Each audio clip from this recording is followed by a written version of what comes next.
Budget की विशेषताएं हैं, राज्य की जनता उससे कैसे लाभान्वित होने जा रही है, इन्हीं सब मुद्दों को लेकर के यह विशेष प्रेस वार्ता आज यहां पर मैंने आहूत की है। जैसा कि आप जानते हैं, कल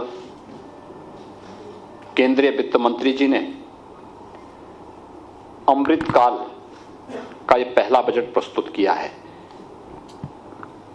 इस देश ने 2022 में अपनी आजादी का अमृत महोत्सव मनाया है और आदरणीय प्रधानमंत्री जी ने देश की आजादी के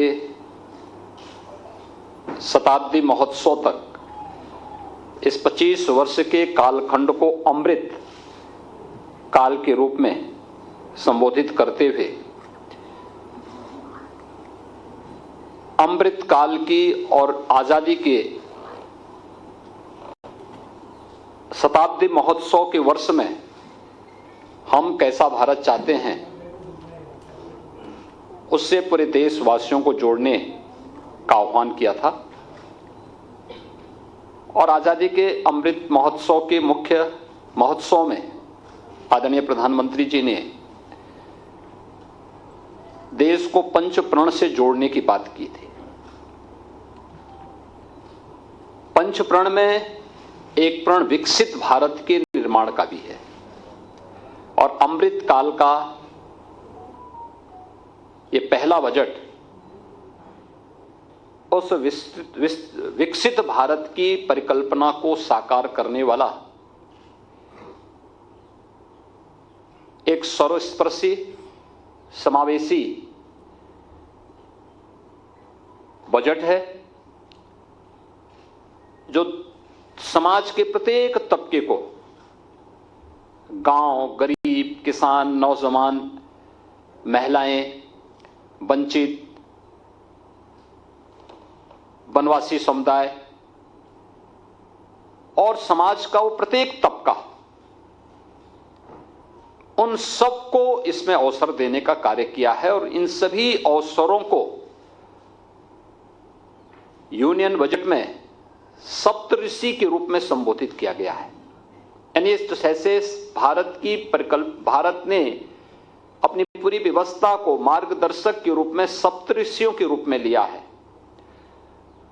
वे सप्तऋषि भारत की व्यवस्था के आधार शिल्पी रहे हैं, जिनके मार्गदर्शन में भारत की सनातन परंपराएं पली बढ़ी, आगे वैश्विक मंच पर भारत को विश्व गुरु के रूप में स्थापित किया।